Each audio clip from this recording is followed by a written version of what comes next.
Hi friends, welcome to my YouTube channel. ഞാനിന്ന് ചെയ്യാൻ പോകുന്ന special recipe soft and healthy ഇഡ്ഡലിയും അതിന് ചേർന്ന ഒരു സ്പെഷ്യൽ ചട്നിയുമാണ്. അപ്പോൾ നമുക്ക് വീഡിയോയിലോട്ട് പോവാം. ഇഡ്ഡലി മാവ് പ്രിപ്പയർ ചെയ്യാനായി ഞാനിവിടെ അരിയും ഉഴുന്നും റാഗിയും അതായത് കൂരവും കുതിർക്കാനിട്ടിട്ടുണ്ട്. 4:1 എന്നുള്ള അനുപാതത്തിലാണ് യൂഷ്വലായിട്ട് നമ്മൾ എടുക്കാറുള്ളത്. അതായത് 1 കപ്പ് ഉഴുന്നിന് 4 കപ്പ് അരി. പക്ഷേ ഇവിടെ ഞാൻ 1 കപ്പ് ഉഴുന്ന് എന്നുള്ളതിനെ 1/2 കപ്പ് ഉഴുന്നും 1/2 കപ്പ് റാഗിയുമായിട്ട് എടുത്തിട്ടുണ്ട്. കാരണം ഇത് റാഗി ഇഡ്ഡലി മാവായത് കാരണം. ഇവിടെ ഞാൻ തോടുള്ള ഉഴുന്നാണ് എടുത്തിട്ടുള്ളത്. അതിൽ ഫൈബർ കൂടുതലുണ്ട്.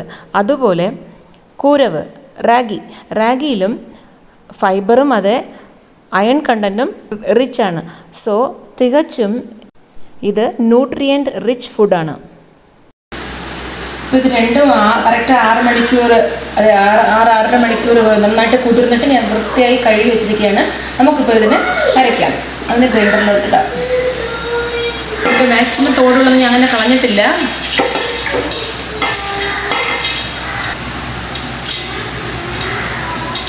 ഉഴുന്നും കൂരവ് അതായത് റാഗി രണ്ടും ചേർത്ത് നമുക്ക് അരയ്ക്കാം.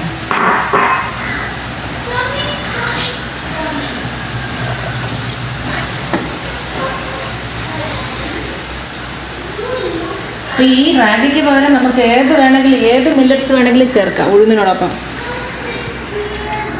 കമ്പ്, തിന, കുതിരവാലി, സാമേരി ഇങ്ങനെ ഏത് വേണമെങ്കിലും ഇതിനൊപ്പം ചേർക്കാവുന്നതാണ്. 20 മിനിറ്റ്സ് അരിഞ്ഞിട്ടുണ്ട്. കുറച്ചുകൂടെ ശബ്ദമായിട്ട് പറയാം, ഗ്രൈൻഡറിൻ്റെ സൗണ്ടിലൊന്നും കേൾക്കില്ല. അതായത് നന്നായിട്ട് അരിഞ്ഞിട്ടുണ്ട് കേട്ടോ. എന്താ ശരിക്കും നന്നായി അരിഞ്ഞിട്ടുണ്ട്. നമുക്കിത് മാറ്റാം, വേറൊരു പാത്രത്തിലോട്ട് മാറ്റാം. എന്നിട്ട് അരി അരയ്ക്കാം. അങ്ങനെ റാഗിയും ഉഴുന്നും ചേർത്ത് അരച്ചെടുത്ത മാവ് റെഡിയായിട്ടുണ്ട്. നമുക്കിപ്പോൾ അരി അരച്ചെടുക്കാം.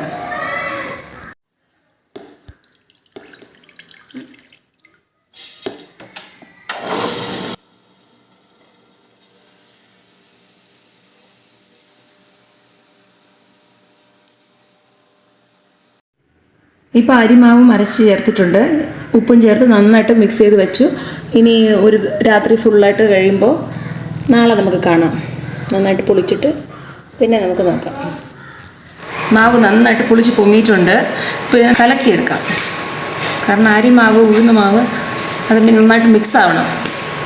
പിന്നെ റാഗി മാവുണ്ട്. അതെ, റാഗിയും.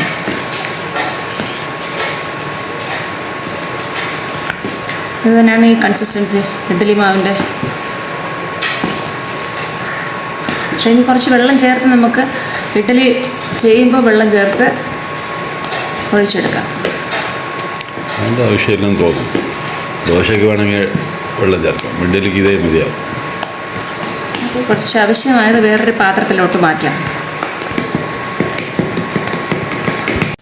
ഞാനിപ്പോൾ ഇതിൽ ആവശ്യത്തിന് വെള്ളം ചേർത്ത് ഇന്ന് ആവശ്യമായ മാവ് കുറച്ച് എടുത്ത് വെച്ചിട്ടുണ്ട്. ഇതിനെ ഇപ്പോൾ ഇഡ്ഡലി തട്ടിൽ ഓരോന്നായിട്ട് ഒഴിച്ചെടുക്കാം. ഇഡ്ഡലി തട്ടിൽ നന്നായിട്ട് എണ്ണ തേച്ച് പിടിപ്പിച്ചിട്ടുണ്ട്.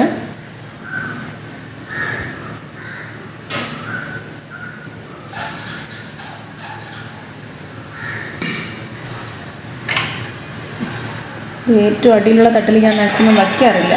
ഒരു പക്ഷേ വെള്ളം നല്ല തിളച്ച് പൊങ്ങി വരുമ്പോൾ ഈ മാവിൻ്റെ കൂടെ ചേർന്ന് അങ്ങ് മിക്സായി പോയാൽ ഉറപ്പായും പണി കിട്ടും.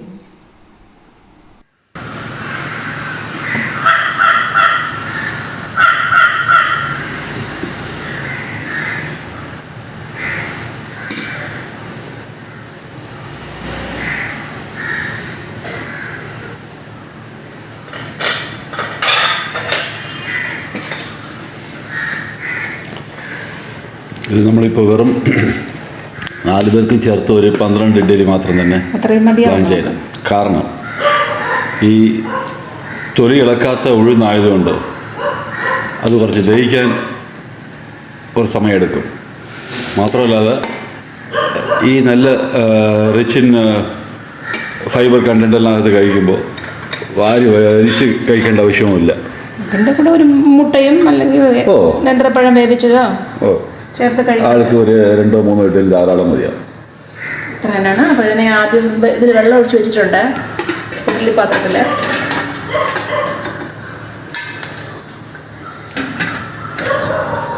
ടെൻ മിനിറ്റ്സ് കുക്ക് ചെയ്യണം, അത്ര തന്നെയാണ്. ഓക്കെ. ഇത് നല്ലൊരു ചട്നി ചെയ്യാം, വേർക്കടല ചട്നി, അതായത് നിലക്കടല ചട്നി. ഇഡ്ഡലി നന്നായി വെന്ത് കിട്ടി. ഞാൻ അതിനെ എടുത്ത് മാറ്റുകയാണ്. നല്ല സോഫ്റ്റാണ് ഇഡ്ഡലി, നല്ല സോഫ്റ്റ് ഉണ്ട്.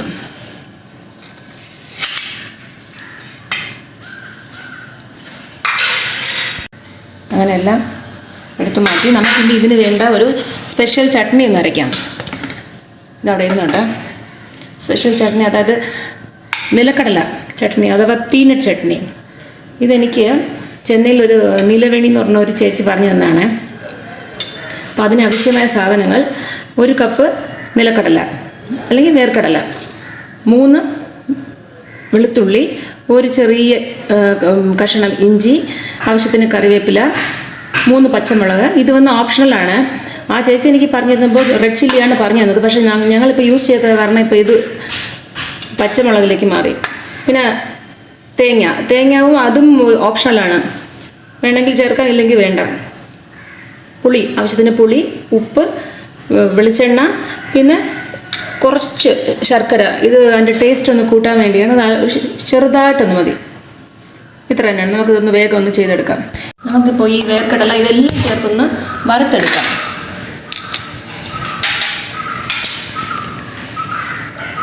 എണ്ണ കുറച്ചൊഴിച്ച്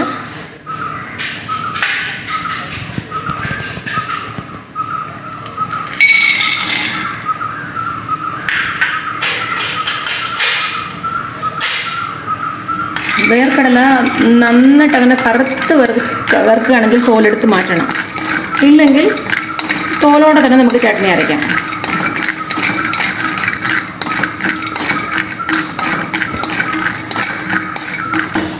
ഇത് സാമാന്യം ഒന്ന് വറന്ന് കിട്ടിയിട്ടുണ്ട്. ഇപ്പോൾ നമുക്കിതിൽ എടുത്തു വച്ചിരിക്കുന്ന ഇഞ്ചി, വെളുത്തുള്ളി, പച്ചമുളക് ഒന്ന് ചെറുതായിട്ടൊന്ന് കട്ട് ചെയ്തിടണം, അല്ലെങ്കിൽ അതൊന്ന് വെടിക്കാൻ ചാൻസ് ഉണ്ട്. ഈ സമയത്ത് അല്പം കായപ്പൊടി കൂടെ ചേർത്ത് കൊടുത്താൽ കുറച്ചുകൂടെ ഒരു മണവും ടേസ്റ്റും കൂടും. നമുക്കിതിനെ മിക്സി ജാറിലോട്ട് മാറ്റാം. സ്റ്റവ് ഓഫ് ചെയ്യാണ്. ഇതിൻ്റെ കൂടെ തേങ്ങയും ചേർത്ത് അരച്ചെടുക്കാം. ഇപ്പോൾ അരപ്പ് റെഡിയായി. നമുക്കിതിനെ കടുവറുത്തെടുക്കാം. എണ്ണ ഒഴിക്കുക, ആവശ്യത്തിന് കടുക്, ഉഴുന്നും പരിപ്പ്. ഈ ചട്നി നല്ല ടേസ്റ്റാണ്. ആ ചേച്ചി എനിക്ക് പറഞ്ഞു തന്നതിന് ശേഷം ഞാൻ ചെയ്യുമ്പോഴൊക്കെ എൻ്റെ കുട്ടികൾക്കെല്ലാം വളരെ ഇഷ്ടമാണ്. നിങ്ങൾ തീർച്ചയായിട്ടും ഒന്ന് ട്രൈ ചെയ്ത് നോക്കണേ.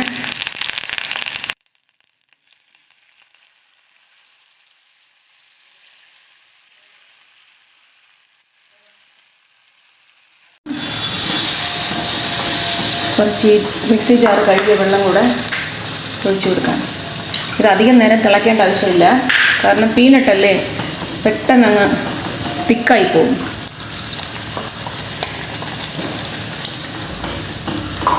ഈ സമയം ആദ്യം എടുത്ത് വെച്ചിരുന്ന ശർക്കര, ഇതൊരു ചെറിയൊരു അതിൻ്റെ ടേസ്റ്റ് കൂട്ടാൻ വേണ്ടിയാണ്. ഇത് ഓപ്ഷണലാണ്. നല്ല എരിവ് വേണമെന്നുള്ളവർക്ക് ഇത് വേണ്ട. എനിക്കിങ്ങനെ നല്ലൊരു സൈഡ് ഡിഷ്, നല്ലൊരു ചട്നി പറഞ്ഞു തന്ന ആ ചേച്ചിക്ക് ഒരു വലിയൊരു താങ്ക്സ് പറയാണ്. നീലവേണി ചേച്ചിക്ക്. ചെന്നൈയിലാണ് അവരിപ്പോൾ. അങ്ങനെ ഇന്നത്തെ ബ്രേക്ക്ഫാസ്റ്റ് റെഡിയായി. ഇത് തീർച്ചയായിട്ടും എല്ലാവരും ഒന്ന് ട്രൈ ചെയ്ത് നോക്കണേ. അത്രയ്ക്ക് നല്ല ടേസ്റ്റാണ്. ചെയ്ത് നോക്കിയിട്ട് അത് എങ്ങനെയായിരുന്നു എന്ന് കമൻറ്റ് ബോക്സിലൂടെ അറിയിക്കൂ. വീണ്ടും വിശേഷങ്ങളുമായി അടുത്ത് കാണും വരെ ബൈ ഫോർ നൗ.